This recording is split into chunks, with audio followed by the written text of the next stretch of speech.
everyone, welcome to World Insight, coming to you live from Beijing on CCTV News. I'm your host, Tian Wei. On today's program, Election Day, tens of millions of Filipinos cast their ballots to choose their new head of state for the next 6 years in the presidential race, where a controversial, tough-talking mayor looks set to win first place.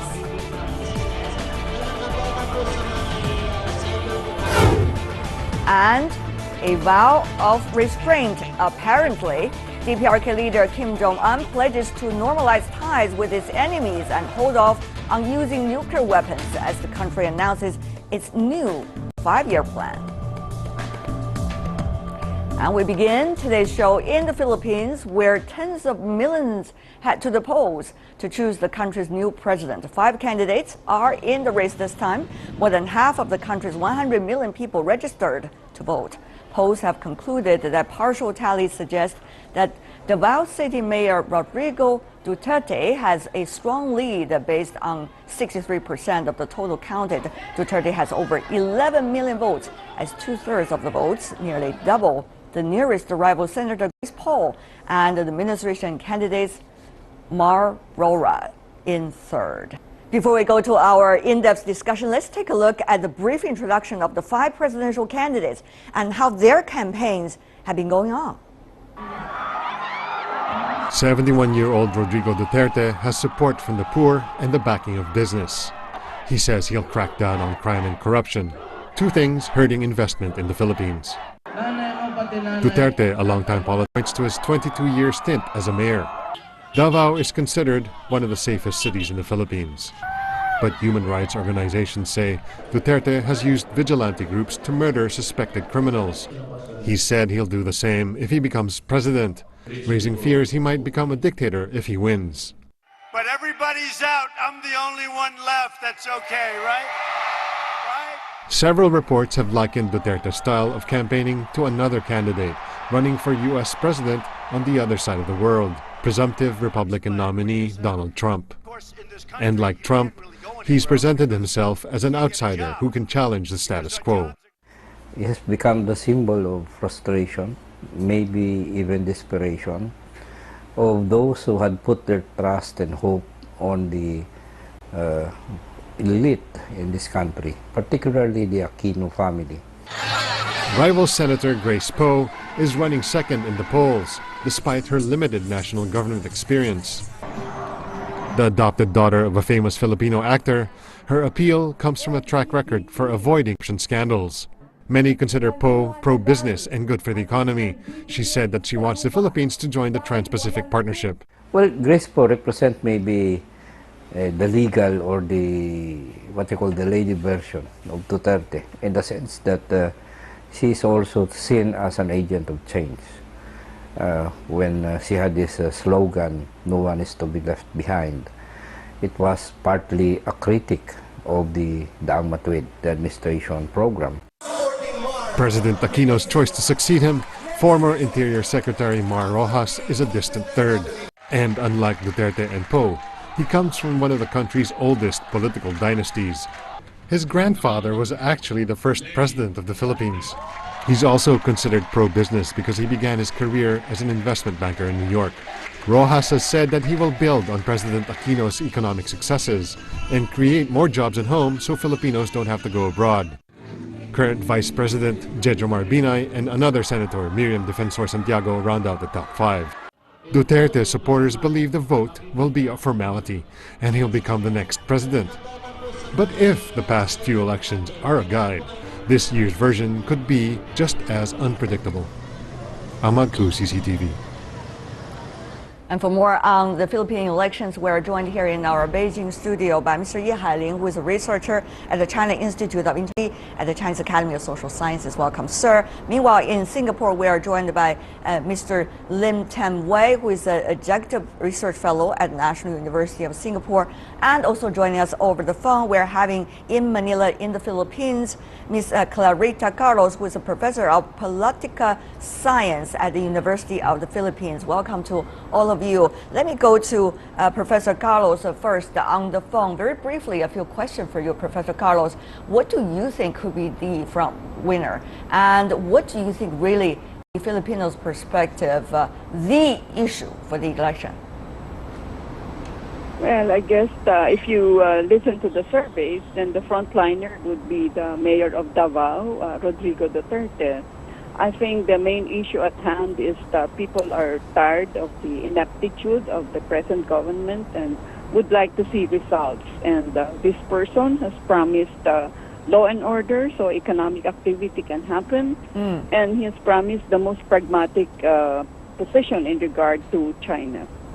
How much, though, Professor Carlos, when it comes to the voters' weighing of issues? Is it the economy? Is it political issues within the country about so-called democracy or family fights? We all know the Philippines have been enjoying a long history of a rather so-called family diplomacy rather than the voters' diplomacy. And thirdly, the international policy. Which one of these really regards the most important? Well, there are several publics. Of course, you have 27 million Filipinos who are poor, so they would be the issue that would be close to their heart would be how to get them out of poverty. And there would be the businessman, and they should be happy with this person if he becomes president because he puts law and order on the top of everything. Now, in regard to foreign policy, this did not become a campaign issue because, you know, most people feel distant toward foreign policy. But they have been asked about what they're going to do regarding the U.S., Russia, China, and the like. And Professor, before we let you go, a final question for you.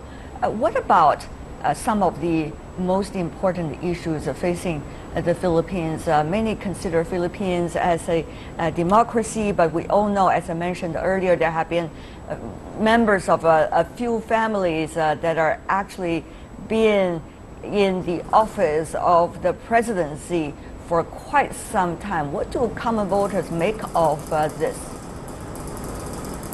Yeah, this is what we're trying to get rid of. You know, this has been going on since the Spanish occupation, the American occupation. So the old elites are the present elites, and we are sick and tired of just rotation of these elites. And so this is a breath of fresh air. This Rodrigo Duterte, because he comes from the lower middle class, and he's not from the elite. And so he's a breath of fresh air for us. Yes, very interesting. Clarita Carlos from the political science professor at the University of the Philippines. Thank you so much, ma'am, for being with us. Let's come back to our studio discussion with Mr. Ye Hailin here in Beijing and Mr. Lin Tan-Wei joining us from the Singapore. What do you make, Mr. Ye? Foreign policy-wise, for example, the front runner, Mr. Duterte, and also the second one, Ms. Po, all seem to apparently have so-called more gentle approach toward China, even about the South China Sea dispute. How much do you think international policies would really interest the voters in the Philippines? Firstly, I don't think China is everything. I mean, in this campaign, China is not a very crucial element for the voters to make the decision. Secondly, we will little bit positive to such kind of the non-China issue because this means the most of the voters and candidates, they are still focusing on their domestic issue and they don't play the card of the nationalism or radicalism or the more aggressive policy and so on. So it's a good sign for the both the bilateral relation between China and the Philippines. But let me point out at least the one thing we should be noticed that Philippines foreign policy is not only made in Manila, it's also another country has very strong influence. Whether this country will have a tolerance towards the Philippines, a little bit shift its tough policy towards China is a question. All right, but what about from the ASEAN's perspective? Mr. Lim, you are coming from Singapore. Of course, the Philippines is also an important country in the ASEAN, mainly those countries in Southeast Asia. What do you make of this internal debate and certainly the election season in the Philippines? How much will that, in a way, change its policy or maintain its policy within the framework of ASEAN? I think the Philippines elections are being watched closely by its neighbors because the Philippines has some disagreements with China over maritime issues, And it seems like the two leading candidates, Duterte and Poe, have expressed willingness to have a moderate stance with regards to such issue. So this presents a an opportunity for China to be able to sit down and perhaps not to solve the problem, but to moderate and turn down the temperature on such issue, and perhaps reach some kind of understanding, or at least have a moderate stance when it comes to bring down the temperature on maritime issues. And also the Philippines, as you know, is the first democracy in Southeast Asia. So this presents an opportunity for others to observe the democracy that is being tested out in the electoral process. So in many ways, that draws a lot of attention for other regional countries, particularly in the regional issues like relations with China. I see. And this presents an opportunity for them to communicate with Chinese. Mr. Ye, what do you make of Mr. Lim's comments? Will ideas during the presidential campaign will necessarily being translated into actions? You earlier talked about another country. Obviously, it seems that you're suggesting about the United States, this alliance, a relationship between the Philippines and also the U.S., of course, between Singapore and the U.S. as well. But what do you make of the Philippines' foreign policy in terms of its independence and vis-a-vis its influence elsewhere? And also, will these kinds of local leaders, let's just say a mayor of a city, be able to come into the office and mature to a certain extent to handle some of the very controversial issues well? First, I would like to emphasize my point in the last session that we said we know all the documents Philippines presented to the international court is prepared by the American lawyer. So that means this not only in the hand of the Philippines, it's beyond the Philippines decision. There's some other country involved. Secondly, we know that there's an international court will make the final decision with very short. It's a timing issue. This means we will hear the final decision from the Hague before the Manila gets a new president. That's interesting, isn't it? So that means if the new president coming to power, what's the attitude towards this court decision? If they don't have that very fundamental change, I don't see there is a much space for China will soft this attitude, because you can't just do something very make China very uncomfortable and then you say, okay, let's start a new round of negotiation or discussion. It's highly unlikely. Mr. Lim, will that be a political trick played by the Philippines? How skillful should the next president be in order to avoid even larger scale of confrontational attitudes toward one another between Manila and Beijing? I think the perception amongst the electorate is that Mr. Duterte is a tough-talking presidential candidate. So the real test comes in if he is really elected as the president of the Philippines. And possibly he would have to sort of take into account the regional geopolitical situation and the presence of big powers in the region. And he himself has said that he takes a moderate stance with regard to geopolitical issue. And this may not automatically resolve the disputes, but at least in the very first step, it can turn down the temperature on some of the outstanding hot issues at the moment. He's also turned his sights to domestic issues, fighting, and also trying to end the monopoly of cartels. So I think there will be a honeymoon period in which he has to adjust to being the president, and after that it will be policy implementation And that's where the real litmus test really comes in. That's very true. Of course, when it comes to presidential election, the domestic issues, usually it is the most important one. The Philippine economy, for example, the Filipino's economy has been performing quite well over the past few years. GDP growth for 2015, look at that, 5.8%. And over the last 6 years, average annual GDP growth is above 6%, 6.2, a bit like that. Still, many complain the economic boom lacks the inclusiveness, given that a quarter of the country's 100 million people wallow below the poverty line. Yes, indeed. So we want to go back to you, Mr. Lim. The Philippines' economic picture could be prettier, let's just say, for the moment, and yet the overall structural problem inside the Philippines about the poverty and also the wealth gap has not been solved. And that, Mr. Lim, many suggest, have a lot to do with the political structure, the actual political structure, despite it is a democracy inside the country. What do you make of that with such a tough-talking candidate like Mr. Duterte? What would that change? I think there are three very important related points to this.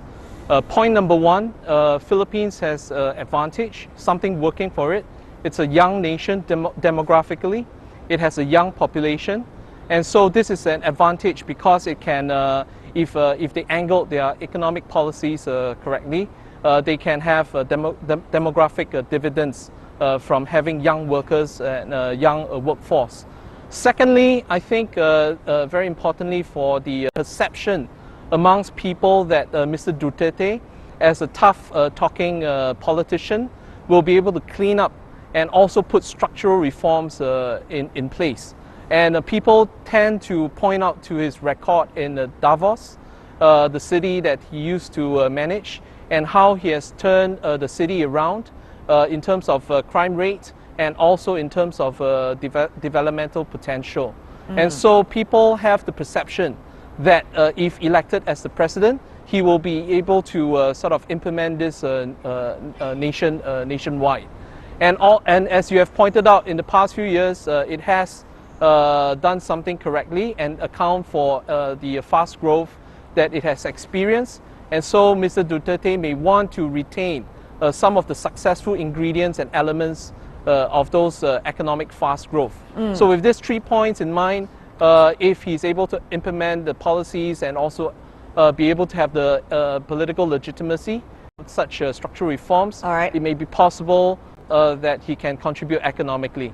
Mr. Ye, though, we've seen the Philippines' economic structure. Of course, this tough-talking candidate is likely to be elected as the president, according to the polls. But when it comes to economic structure, as we mentioned, it has so much to do with the political structure. Of course. I like your word, tough-talking. That means you're not tough-doing. Means during the election you can talk very tough, but when you're really in the power, still a tough guy or not, it depends on a lot of the conditions. Firstly, your relationship with the other families. Secondly, your relationship with the military. Thirdly, whether you are the strong strong leader, is also rely on how fast you can gain the people's full support. Not only because of the people has an expectation on the compliment or promise you made during the election, it's also the early fruits you get, the early harvest you get to the people. What do you suggest the early harvest that Mr. Duterte or whoever is in power could get for the people? For the last 20 years, there is no anyone from the democracy system can really smash the corruption made by this system. Quite simple reason. You as the president made by this system, how possible you top down the whole system and build another one? So that's highly unlikely. Means if you are not a very strong leader and you can really rebuild this nation, otherwise the anti-corruption movement is just a movement. Well, it is certainly interesting. Different anti-corruption movement in different countries has its own challenges. Certainly the Philippines is no exception of its own. Mr. Lim, though, he is being regarded so-called as the punisher. Of course, that's mainly reflected the words Mr. Duterte used in the campaigns. But when it comes to drug trafficking fighting, and when it comes to real corruption fighting measures, what do you think would it take for a leader to establish himself and also for institutional change in the Philippines, of course? I think he got the nickname as the Punisher because he seemed to be tough on crimes. He has both his supporters and detractors. The supporters said that he knows what he's doing, he's tough on crime, and he has acted out what he has said when it comes to cracking down on illegal syndicates. His detractors, mostly human rights group, said that they allege that he has allowed death squads to actually kill criminals. So he has both detractors as well as supporters. And so I think it remains to be seen whether he has enough legitimacy to have more supporters rather than detractors. And this applies to the corruption, any corruption campaign as well. Time is needed to prove whether he can convince more supporters to come when it comes to coming down tough on corruption issues. All right, before we go, final words very briefly, if you can, each with 10 seconds or so. What do you make of the phenomenon that we see elections all over the world apparently? Tough talkers seem to be in line for the best options when it comes to voters' favor. Donald Trump or the Filipinos' Donald Trump. Mr. Lim, very briefly, 10 seconds. He's a tough talker. He has the record of being a tough talker at Davos, where he used to administer. Now it's time to bring that on a national scale if he's elected as president. Mr. Lie. Everybody would like to change the game, but the point is how you can maintain the expectation from the people and really bring some change to the politics. It's not only talking. Actions are most needed. Thank you so much, gentlemen, for being with us. Ye Hai Lin and Lim Tan Wei. Thank you. Appreciate it. Stay with us here on World Insight. We've got our final segment coming right up. Shifting gears, apparently, DPRK leader Kim Jong-un sets a 5-year plan to boost the country's suffering economy and vows restraint on using nuclear arms. Welcome back. You're watching World Insight on CCTV News. And now we turn to the Korean Peninsula. The National Congress of the ruling Workers' Party in the Democratic People's Republic of Korea, or DPRK, is now in its 4th day. Last Sunday, DPRK state television aired the work report by the party's Central Committee, which was delivered by the country's leader, Kim Jong-un. Kim stressed that the DPRK would not use nuclear weapons without being provoked, and vowed to normalize relations with other states. A 5-year plan to boost the country's economy was also set. A change in tone. Dressed in a Western-style suit, DPRK leader Kim Jong-un gave a 3-hour speech at the first party congress in 36 years. Kim vowed that his country will not resort to nuclear weapons unless its sovereignty is first threatened. He emphasized that the DPRK would strive for world denuclearization. As a responsible nuclear weapons state, our republic will not use a nuclear weapon unless our sovereignty is encroached upon by any aggressive hostile forces with nukes. And we will faithfully fulfill our obligation for non-proliferation and strive for the global denuclearization. In his speech, Kim stressed that the DPRK will work hard to boost both economic growth and nuclear development at the same time, which he said was a necessary response to the current situation. He also emphasized the need to fully implement a 5-year plan for national economic development. Kim also said that he was willing to normalize ties with previously hostile countries, but neighboring South Korea remains wary.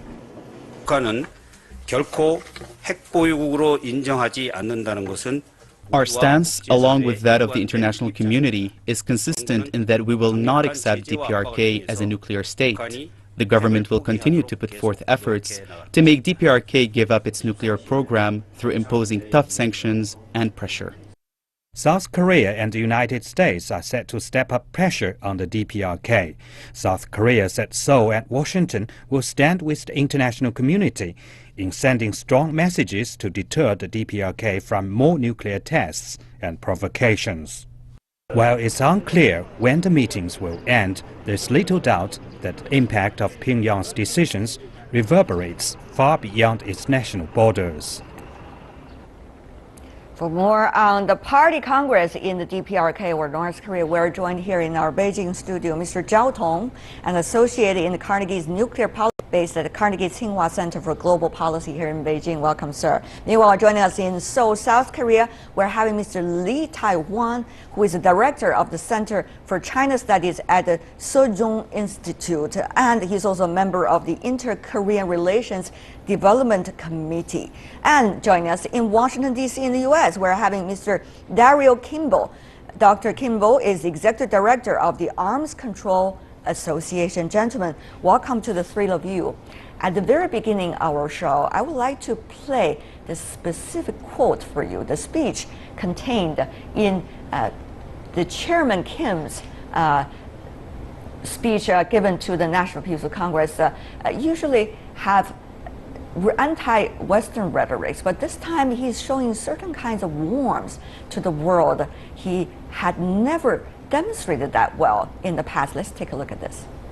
Our party and government of the Democratic People's Republic of Korea will improve and normalize the relations with those countries which respect the sovereignty of our country and are friendly to us, though they had been hostile towards us in the past. Mr. Lee, is that a change of heart? Yes. Hello? Hello? The soundbite we just played by Mr. Kim, coming from DPRK, toward establishing friendlier relations with countries, is that a change of heart? Not apparently, yes, but it's more softer gesture because they wanted to improve the relationship with other countries, something like that. But basically, it's not a real change because they never said that they will give up the nuclear weapons anyway. So based on that, I mean, as a nuclear state, they want to improve the relationship. What does it mean? I don't think it's any serious change we can see. You're suggesting that with the nuclear arms, and also without giving specific interpretation about quote-unquote what it means to improve relations, you are skeptical about the statement coming from the DPRK? Is that what you're saying? I want to confirm with you. Right. Because they say as a responsible nuclear weapon state, rather than saying they give up the nuclear weapons program whatsoever. So it means actually the kind of change of their slogan, military first policy, into the nuclear first policy. So it does mean, even though they say, oh, want to improve the relationship with other countries, this means as a nuclear state. I got your point. Dr. Kimball, coming from the U.S., so let me ask you about this.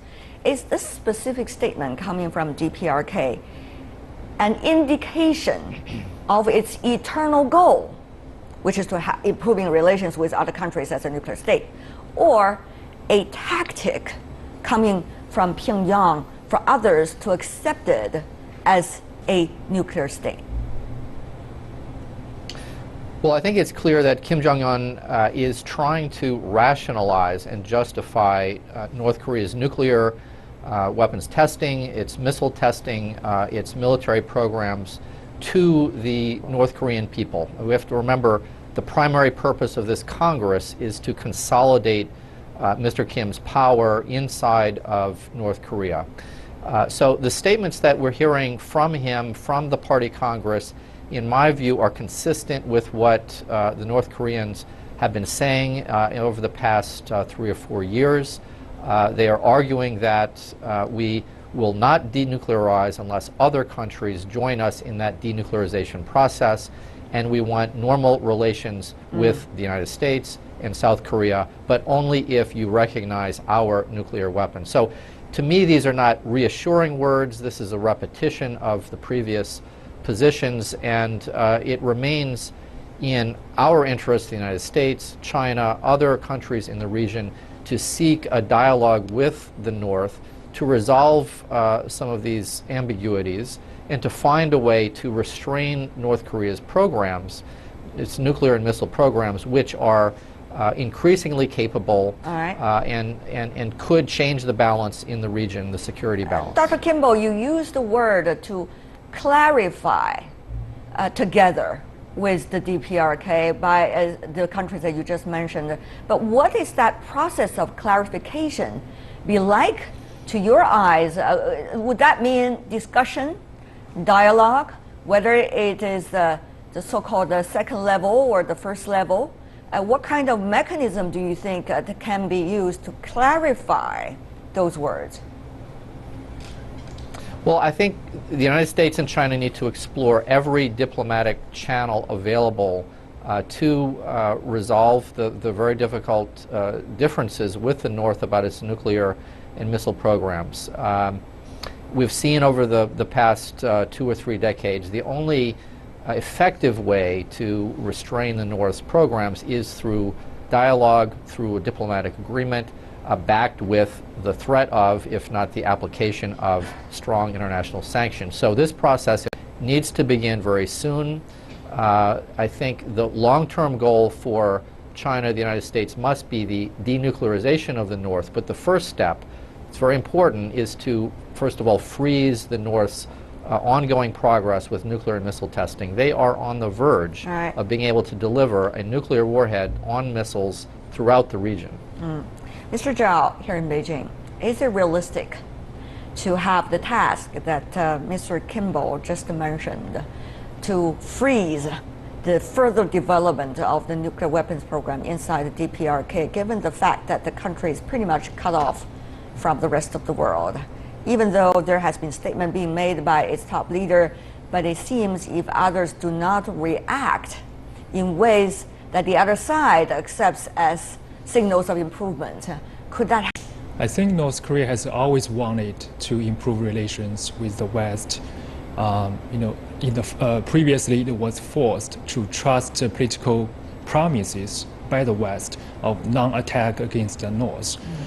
But now it has more advanced nuclear capability, which gives North Korea more confidence that it can make deals with the West on an in an equal footing. I think that will pave the ground for diplomatic engagement with the North Koreans. And I think I agree with Mr. Kimball, we should start with easy steps. The recent proposal by North Korea to freeze nuclear tests in exchange for the United States and South Korea to suspend their joint military exercises is a possible step in that direction. But of course, we understand that didn't happen. I think there is suspicion on the side of the United States, on the side of South Korea. I understand that prior to the latest nuclear test, President Park was very much interested in building trust with the North, but the test fundamentally changed her perception about the trustworthiness of the North. But I think, things can still be done. We have to start at the very basic level. North Korea recently has made a very self-restraining rhetoric about its nuclear posture. It repeatedly committed to non-proliferation principles. Even though it is already from the NPT. Right, and also it made a very explicit commitment to not using nuclear weapons first unless it was attacked by nuclear weapons by others. That commitment was not even made by the US or Russia. So I think that's a very moderate, very self-restraining posture and should be received well in the West. Very interesting points over there. Let me go back to you, Mr. Lee. Should the words be trusted? Well, I don't think we have enough trust between the North and South Korea, also even North Korea and other countries, because freeze of the nuclear test or the non-proliferation of the nuclear weapons program is not is not reliable at this point of time, because North Korea try to buy time to conduct another nuclear test while they offering talks and or dialogue, something like that. So if they really want to resolve these issues through dialogue, they should be more serious on the dialogue, because dialogue for dialogue is of no use.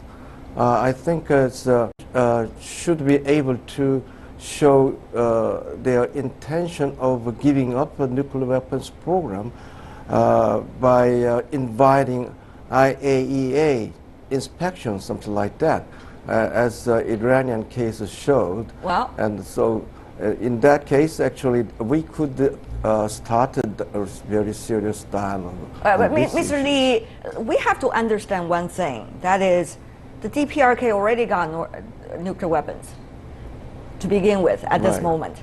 It is very different from the Iran's case, in which until now, no evidence has been found in terms of Iran developing nuclear weapons, the weapons itself. So you are asking the DPRK to give up what they've already had, rather than to give up the chance what they might develop. So it is a very different case you're talking about. And are you suggesting, from the South's perspective, if the DPRK is not giving up further developing of its first, then Seoul would find it very hard to have any kinds of dialogues and discussions, despite of the fact that this could also mean Pyongyang continuing with its nuclear weapons development? Is that what you're saying, Mr. Lee? Yes, basically yes, but a little difference of the nuclear state, the status of the nuclear state. It means that even though they possess the nuclear weapons, they declared that, but still nobody's sure whether they are really the delivery of the nuclear weapons. So they are ready to use the nuclear weapons, not yet quite clear. Okay. So until that time, that kind of deployment of a nuclear weapons program is also important for South Korea. All right, so not only the development of time, the nuclear weapon itself, but also the deployment system and its further development as well for the South to understand in detail. Let me come back to you, Dr. Kimball. One thing is very important when you talk about conversation and discussion. The U.S. has been practicing over the past few years of strategic patience, quote unquote. That's the policy being used by the Obama administration toward the DPRK, but some have been blaming it for inaction, as the equivalent word of inaction. So will that policy change given the political realities of your country's election season? Nobody's interested in doing much about international relations. Of course, all the candidates want to talk tough as possible. So will there, not to mention Donald Trump talking about South Korea should also develop its own nuclear program, weapons program. What do you make of the conversation possibility you just mentioned? Well, there has not been a very sophisticated conversation in the U.S. presidential race about how to deal with North Korea's nuclear program. But the transition to a new presidential administration in 2017 does create the opportunity for an adjustment in the U.S. approach, a mild adjustment. I think it is possible that there is a new effort on the part of a Trump administration, a Hillary Clinton administration, to renew the diplomatic effort with the North. But the United States is going to and should insist upon denuclearization as the ultimate goal. The trick is for North Korea, China, South Korea, the United States to develop a formula that allows for the talks to begin even before denuclearization occurs. So for instance, one useful step for the North to take is to say that we will be happy to engage in discussions with our regional neighbors and the United States, and as those talks continue, we will refrain from further nuclear weapons tests and further medium-range and long-range ballistic missile tests. And so long as the talks continue and are productive, we will refrain. that would be an important gesture by the North towards the denuclearization pledge.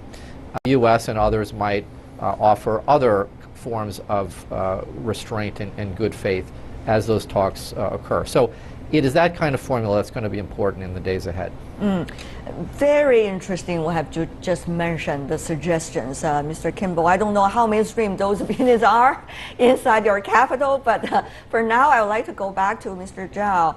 China has always been regarded as a very important player in terms of the nuclear issue on the Korean Peninsula. At this stage, how to initiate another round?